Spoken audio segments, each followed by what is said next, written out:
started, so we're going to jump right in there. Yeah, let's jump in. in. How you doing, Saiyan? Great. I'm doing awesome. A little bit sad we ended the series so quickly here. Yeah. Well, kind of sad about that too, but I'm really happy that we've got Sharp here. We've got some more games to watch. Yeah, I expected Dawid to be in this spot, but this is going to be a lot of fun. We have Sharp there in in one of the spots on Rush Hour.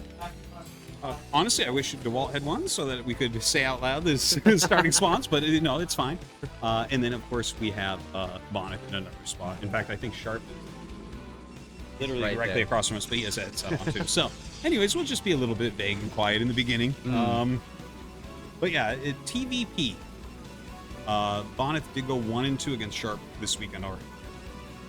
That's right, and he's the one player you could expect to take games off of Sharp here. Maybe Dawid being that other possibility, but Sharp is really the final boss, the raid boss here at the end. Yeah. You know, even though, you know, we've seen all these players fighting PvP all throughout, well, we finally got to the final boss here. It's Sharp. And he knows that this is kind of one of the main reasons why he was invited. Yeah. It's such a fun way to kind of try to end the tournament. So Yeah. we're going to see Sharp's absolute best play coming out. Yes. Which is, in this matchup, unbelievably scary. He's really good at TVP. Yeah, I talked to Sharp, I guess it was a couple of days ago when he was here, and I asked him what was the matchup that he likes the most, which one is his favorite, and he actually said TVP, which was shocking to me. I'm not surprised. It fits him the most. Like, his TVZ is kind of, I don't want to say bland, but like it's just very standard TVZ. And then his TVT, I think you and I were talking about this, if I'm not mistaken, that he's always behind and then wins. I don't know if that was you and me or me and someone else. I've been talking to a lot of people this weekend. But yeah, it feels like in that matchup, he just kind of fights his way back every time. But TVP, he's one of the more aggressive Terrans. So that can make the matchup really, really interesting if you have a lot of chaos going on at once. Yeah, that's right. And he always seems to find ways in with his vultures. That's what we know him for and love him for, is his ability to control these vultures. And I was listening to some of our top players talk about Sharp and what makes him so good. And they were saying that he just knows exactly how to place the mines aggressively so that they're always connecting with Dragoons and making you constantly step back. It's just hard to deal with the way that he places the mines specifically. I don't know how it's different from a regular Terran player who places mines. I'm not at that level, but that's what all the other guys were saying. Is that's what really sets him apart. Dude, I wish I knew. God, it's a tough one. I do want to mention something I've already noticed here. Okay, so two things. First off, Bonyth skipped his Zealot. I think that making a Zealot first against a player of Sharp's caliber of micro is not as strong as it is against most players, right? If you start going to the very top of the world. And then secondarily, Sharp went for an 11 gas, which means his factory is much quicker than a 12 gas factory, like 10 seconds quicker. So that it might not sound like much, but it really does make a huge difference as to when all the upgrades finish, as to when you have your vulture on the map, that type of thing. Right. And blocking here at the natural. Oh, this SCV is going to end up going down. Oh, good block there. Getting rid of that SCV, not allowing it up here into the main base. And he almost killed that probe. So Sharp really being aggressive with that SCV. He loses it, but you know, he's got some good information here. There is a Nexus on the way now. And Bonyth's going to be sitting in kind of a defensive position, really not wanting to let an early vulture in here, just knowing that Sharp, that's what he wants to do. If he slips a vulture in, you're going to lose a lot of probes. You're going to lose like basically the maximum amount every time. The vulture is coming up the side. No, he's not going to try to sneak his way in. That's a really well-placed pylon as well, kind of telling him, no, don't try this here. And I mean, looking at this, it feels to me like Sharp has just a little tiny advantage right now, but it's not big enough to really speak of too much. Yeah, he's waiting for that mine upgrade to finish and maybe waiting to take another look there at the natural, see if he can spot a weakness in the defense where he can slip in. And you know, he's just never going to stop doing that. The entire game, you're going to be watching Sharp looking for those opportunities and kind of throwing his vultures at the natural and seeing if there's enough there. And if Bonyth missteps one time and there happens to be that time when Sharp sends in those vultures, then he's going to lose a lot of probes. Now, down goes the second factory. I think he'll probably throw armory up at the same time. I've noticed him doing that a lot lately. Oh, the eBay at the same time. Okay. But yeah, kind of some interesting builds coming out of Sharp here. And this build in particular, like he might put on pressure with it, but I'm not entirely sure because it's not like a really highly optimized super fast second factory. It's not like he's spinning the machine shop right now for vulture speed or something like that, right? It seems like just a normal, like, I'm kind of safe against everything, or like, Right. let's say that Bonyth went for a base too quick, maybe he could attack, that type of thing, right? Yeah, he's not going to get super aggressive here in the early parts of the game. Is that a starport over there on the left-hand The side? Armory, Or armory? I think. Yeah, there it is. All right, armory going to be thrown down here. And how do you feel about defending with Goliath as opposed to defending with a missile turret? What situations you decided to just go for Goliath instead? Yeah, so I mean, if you had full scouts on and you were going upgrade Terran, Oh. you would really think about going with Goliath as your defense. The reason why he canceled those, by the way, is because he saw the observer helps snap his mines. Gotcha. So when you see the observer, you know you don't need the turrets yet because they Okay. can't have a reaver at that time. Right. But yeah, sorry, yeah, about the Goliath thing. Like, well, hold on, we have a little bit of pressure. I'll talk about that in a second. Going up, trying to hit. Yeah, it doesn't seem like he can do any damage. No, it doesn't seem like it. You can lose the tank very quickly here with 5 Dragoons if 2 volleys end up going down on that, but I don't think Sharp would be making a mistake like pushing out too heavily here. Ooh, this is dangerous. If things kind of get stuck on each other there, and Sharp's not able to retreat the tank that starts to get targeted, he could lose one of those really quickly, and things can start to spiral out of control. Now, his siege is up, so Bonyth not going to get any damage. But going back to what you're talking about there, like the straight-up Goliath builds are not that popular anymore. You have to worry about detection as well. So generally, the turret is the most economic thing to do as far as anti-air and anti-DT. Okay. So it's just it's more modern to go for the turrets. You can still do the Goliath builds, but it's much more common to go turret and get one Goliath.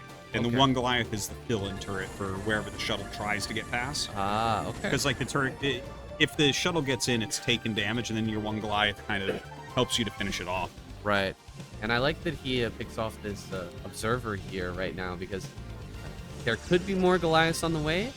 And if you try to fly in with the shuttle and there's like 3-4 Goliaths there, you obviously don't have the vision inside the main base now that the observer's been killed. You fly in the wrong angle and suddenly there's 4 Goliaths there, boom, that shuttle just dies instantly and you get kind of rolled over by the counterattack. And oh my god, that was close. Tank just about going down. One more attack would have finished it. Yeah. That tank, it does end up living, and it is going up into backs here. So that's like right now it looks like Bonyth wants to go into carrier tech, and that is super fast off of just reavers. Yeah. And I think part of the reason he's doing that is because he realizes, okay, you have so many turrets, like your academy is kind of late, your scan is going to be kind of late here. But honestly, the scan is not all that late, and he's already gone to 5 factories, so there's like a lot of flexibility here for Sharp on how he wants to play. Right, so Sharp gonna slowly push forward here with the turrets. He's making some space for himself. Taking this mineral only right out in front of your natural, it does open you up to like a pincer attack coming from the north and the south, but it's so close to your natural, I think you should be able to hold this pretty easily. But wow, this is a very, if he's actually taking this base, it's a very fast third base at 9 minutes. Yeah, that would be. That this day and age, that's super fast. I'm not sure what he's doing, honestly. He's sending a couple vultures out. He kind of poked down with his army and then turns it around as well. Honestly, with the 5 factory, it's like, okay, well, are we going to commit to the units right now, or are we going to expand? And you could do either, but I think you would commit with the units first. Right, he sees there's a probe down here at the bottom right, but Bonyth hasn't started a Nexus yet, and I think you got to be wondering what's going on here on the Protoss side of things. Probably a scan going to come through in the main base here real quick, and that's when Sharp can start to figure out actually what's happening. Oh god, if he doesn't, he doesn't pick up, loses one Reaver and gonna get chased back with these Goliaths. Good thing they don't have range, Yeah. otherwise he would have lost that completely. The game would be over, Yeah. honestly. He really needs that to stay alive. He's making a lot of those Goliaths right now.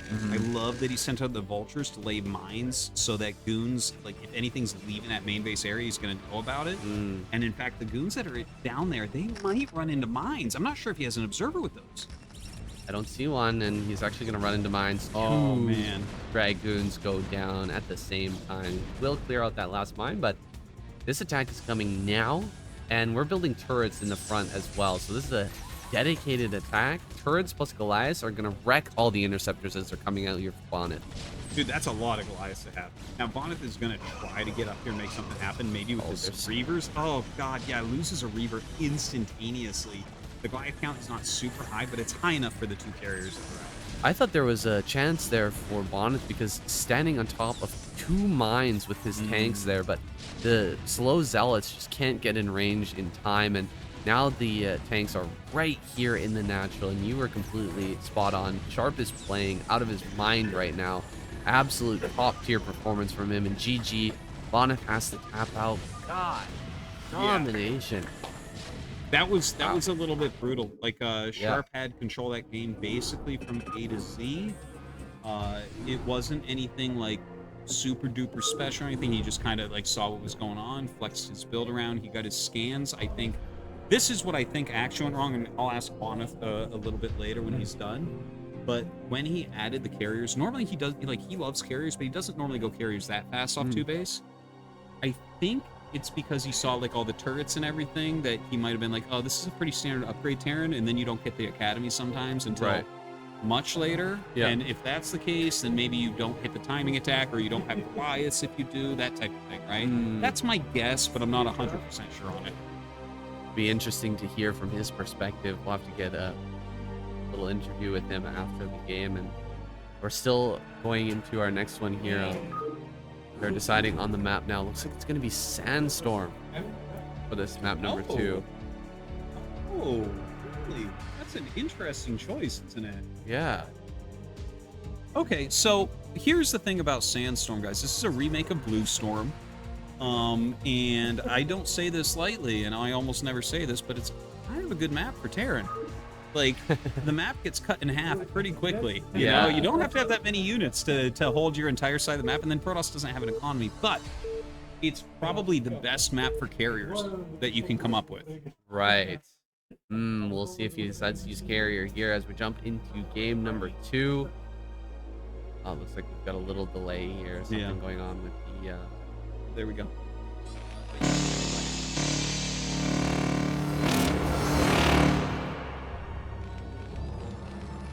Okay, Sharp down here in the bottom left, Bonyth in the top right on Sandstorm. Carrier map here. It's the only thing I can think of. You have anything else? Like, I mean, it's pretty good for Reavers. It's pretty good for recall. But when I think about the map, if you want to win as Protoss here, I feel like you have to go carrier. Yeah, you definitely don't want to let them get into a long game. Maybe a proxy? I like proxying down at, or Bonyth down at 6 o'clock. You know, it's so close into the main, and it's pretty hard to scout. Get an SCV down there. I don't know. I don't know what his plan is here, but he's going to have to pull it something sneaky. He's definitely got something prepared for this map. Yeah, I would like to see Bonyth go expansion, 2-gate observer, 3rd base, and then kind of play by ear how quickly he can go carrier, but off 3 base with a good gateway contingent. That's actually how I've seen him go carrier more often in the last year. I feel like that type of build, and I think it would be a great build here because an interesting thing about Sandstorm, you have the low ground natural, so the amount of ramps that a Terran must fight up against high ground Protoss is 1, 2, 3, 4 ramps to get across the map. And that's a lot of terrain changes that can be tough for Terran. Yeah, especially if you've got Reavers sitting up there waiting for the Terran forces to move forward. You can end up getting massive hits, killing off tons of vultures, and like we saw in that matchup versus Terror, it can be really difficult fighting up those ramps. It can end up kind of ruining the game for you if you're or any sort of push that you're going for, and just walking up one bad ramp. And it's like Bonyth here, Starting out very standard. Has that gateway out in the front. Are we going to see some Zealot pressure? Zealot rally is pretty quick across this map. Yeah, yeah. I don't know if he'll make the Zealot, because like he did skip it the last game, which I kind of appreciate because I don't think Sharp will take damage. Like you watch some of the top Korean pros, and sometimes the Zealot will do all right, but a lot of times it would be like their Marines don't get hit. Yeah. You know? True, true. And then you feel pretty silly for making that Zealot. Yeah. Yeah, and you're like, well, at least they had to micro a whole bunch, but their APM's like 500. Oh, there's the Zealot, and it's hiding? Dude, that's a good move. Oh, he's going to see it, though. Oh. Wow. He's too smart. Sharp too smart. Look at a big smile on Bonyth's face. That gets spotted out. He's trying to be a little cheeky there to hide that, but Sharp, just death stare here, looking into the abyss as he continues to control here and just find out everything that Bonyth's up to. For those of you who might be confused about this, so basically, if you don't know if there is a Zealot, and the Zealot and Dragoon and Probe show up at the same time, that can actually cost you the game. Because you'll like make different amounts of units, right? Like if you know it's only a Dragoon, you might actually go 2 Marines only. Whereas if you see Zealot Dragoon, you'll either bring SCVs ready to fight, maybe you'll make a 4th Marine, definitely a Vulture. Marines sure die quickly, and if you start losing Marines and you're fighting with SCVs, that can become a loss very, very fast. But we're gonna have a SCV here at the front this time, and 4 Marines have been produced, so he's ready to fight the Zealot. As soon as the Dragoon arrives, he's going to have a Vulture as well, and once you have the Vulture out on the map, it's important that the Protoss starts to head back with these early units, because you don't want to let a Vulture into your base, and he's actually going to run forward here, jumping on top of one of these Zealots, but great body block by the SCV means that only a couple of hits from that Zealot end up going through, and only 1 Marine dies there, so really nice hold by Sharp. Yeah, 2nd Dragoon coming, and he is getting that bunker. He definitely needs that bunker up. The SCV actually doing a great job body blocking for him. So it seems like Sharp is going to be able to defend it. No harm, no foul there. But I think that was a good attempt by Bonyth. Yeah, good attempt for sure. Good attempt just hiding that early Zealot, right? These are good moves. These are smart moves, things that a lot of players aren't even going to think about. But Sharp, unfortunately, he's thinking about everything right now. He's got all the calculations, and he is ready for everything. Back at home, he's going to be feeling nice and comfy here in his natural, getting his command center up at about the same time as his Nexus. The SCV getting insane scouting intel. That's one of the most valuable things you can possibly do through Scout SCV. If you get it in a 2nd time, and you see the Robo, you can immediately skip detection. And just, like, this would be a great time, if you wanted to go Goliaths instead of, you can go like Armory Academy. Right. With a later Academy, too. You don't even need it quick. Yeah, so that's that one case where the Goliaths are actually going to be really, really favored here by Artosis and maybe by Sharp as well, though I haven't seen an Armory just yet. You'll probably get that quick Armory for some faster upgrades and not having to go for the early detection. Means many things can be skipped. He's making Marines. Okay, maybe going for a push here, actually. Yeah, he's going to try and push across. Yeah, maybe you can get some damage. I'm not entirely sure. Like you said, it's difficult. You have to push up a lot of ramps, but maybe if you try to push through these bridges, can you actually get some damage done across these bridges? You could if there's no... Mad Max Dragoons up on the top throwing rocks at you or whatever, right? Like, that's the problem. If you try to push the center and they have Dragoons on the high ground, you're like really in trouble. Yeah. If they don't, it's a quick push at that point. Right. So the Dragoons here, the scouting will have to be on point, and we've already got the observer out here on the map, so he should be able to send this across, clear out all the mines, and see when this push is coming. 3 Vultures here. That's hit squad. Sharp's scariest weapon heading over here towards this natural. Yeah, it looks like a beautiful... Oh, are you kidding me? Oh, no. Disaster strikes here for Bonyth, unfortunately. Oh, never mind. You just kill every mine on the way over. Really? Oh, my God. The micro's so good. So doesn't lose the Dragoons as of yet. Tries to drag him into this other mine. I tell you, like... First off, obviously, if he had the Dragoons in the wall correctly, you wouldn't take any damage, but this is as little damage as anyone's ever going to take against those 3 vultures. Well, here comes 3 more vultures, killing a bunch more probes in the natural. Ooh, this is starting to really stack up here. Sharp so on point. Just getting in there and in there over and over again with those vultures, killing more and more of these probes and trying to send these back. He's trying to bait. He's trying to bait right now. Okay. Ooh, that was close. That was exactly as you say. Imagine if that had happened. That might be a GG. Yeah. But yeah, it looks like Bonyth will kind of stabilize here. But Sharp has already taken the lead in this game, unfortunately, for Bonyth. It's got to be tempting to go for just a big old attack here as Sharp, like, what, 6 factory attack on 2 bases. I think that could end up working here when your opponent is trying to take a third and their probe count is slow. Yeah, that's exactly what I would do here. Yeah. I'm excited to see if that's what Sharp's going to do, though. Because whatever you and I think, he's thinking on a different level altogether. We might say that to him and he'd be like, yeah, if you're bad. Yeah, exactly. Oh my god, really? No observer here, just walking right through all these mines. That is ridiculous. And he does throw in gateway in the front of his natural just to keep these 3 vultures out. 3 vultures. I mean, it only takes 2 to kill a probe, but that means that once one of your vultures goes down, you can still one-hit probes. Yeah. 3 is a great number to pass with, honestly. Better than 2 because of that, exactly that. Yeah. Bonyth throws down another gateway to kind of block any vulture run-bys. Those have been a huge problem for him so far this game. They are equal in supply. He does have a couple guys, but also has a turret out there as well. And yeah, I do wonder. I feel like he is going to go into like a heavy factory play, like a 6 factory. Yeah, he's skimped hard on the defenses here, so he's going to have quick factories coming up.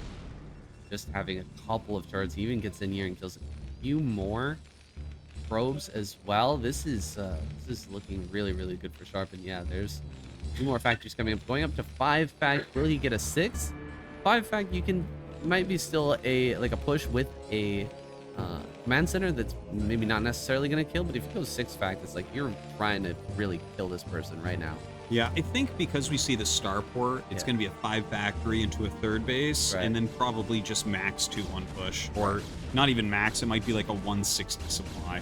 Okay. Like you know, he's done that damage that we were talking about, and it feels like he does definitely have an advantage here. And I guess one of the better ways to push that forward if you don't feel confident in winning is to get more economy and more upgrades. Yeah, just get all the things that Terran needs to slam down the door on the Protoss army, force them out of the game. And we do have that shuttle coming in. Is there a Reaver in here who needs to harass? Okay, 2 Reavers at the front.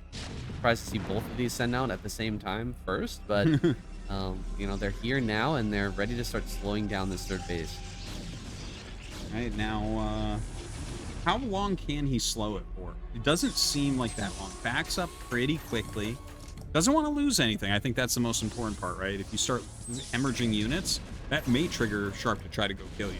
Yeah, this is something that these Korean Terran players, the pro players, do at the they just do so incredibly well, and it is push forward without losing tanks to the Reavers, which is just so hard to do when the opponent is good with their Reaver control. But Sharp's managed to do it here. He hasn't lost basically anything to these Reavers taking his 3rd base, and I mean, it's just crazy to think about that any Protoss player can get damage here. Like, just imagine Snow with his Reavers. I'm sure that he would have gotten a couple of tanks in this. Like, how? But really, he would have. He would already be making scouts in the corner of the map.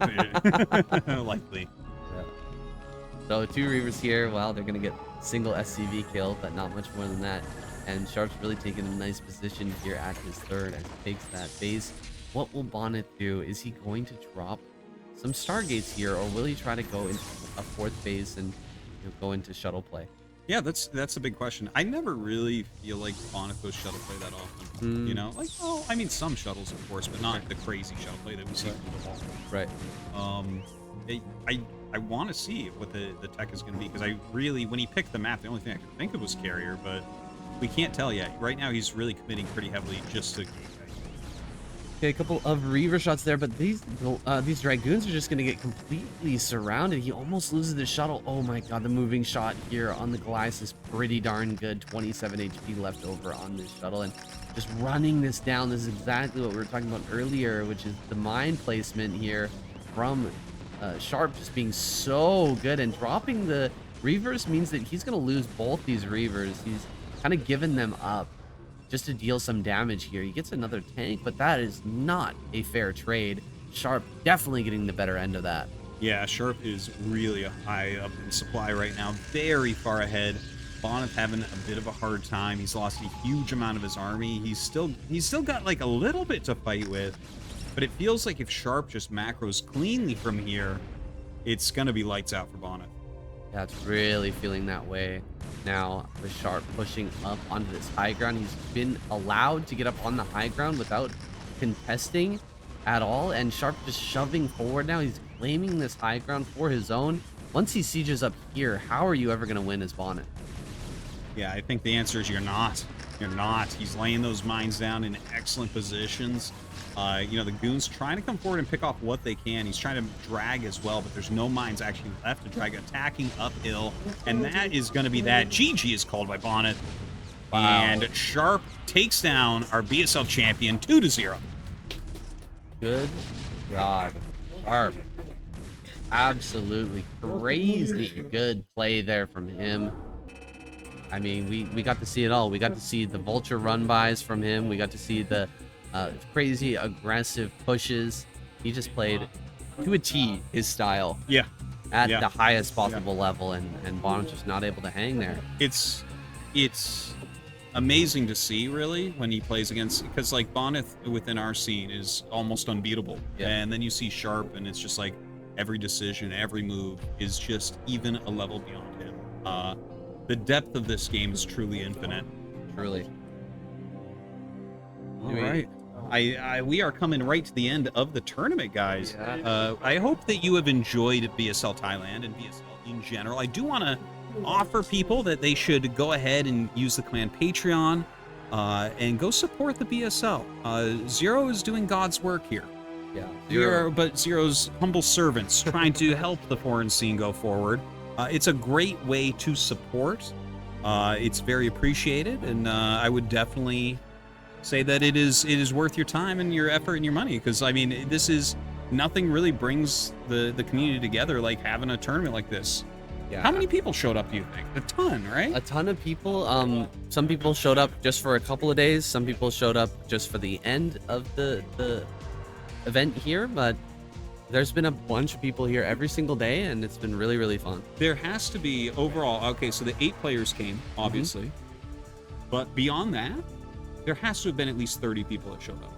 Yeah, absolutely, and it's just been a hell of a fun event, and we can't say thank you enough to Zero, but we have to keep in mind that this isn't a one-man job, right? Zero's not the only one who's putting this together. We also have to say thanks to Bruce Bryan, host of the Thailand tournament, and you know, he's a very successful and smart guy.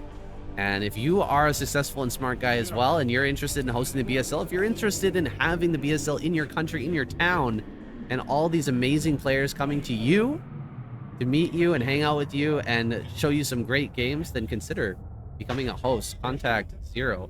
and yeah, I mean, we need hosts. We do need hosts every year. We need hosts, I guess. Yeah. Yeah. Every year we need a new host. We got to make this like the Olympics, where people have to bid for their city to get the BSL there. That would be amazing. I wish that were the case. That would be amazing. That would be amazing. All right, here, hold this for 1 second. I'm going to check what Zero, if he wants to say. All right, guys.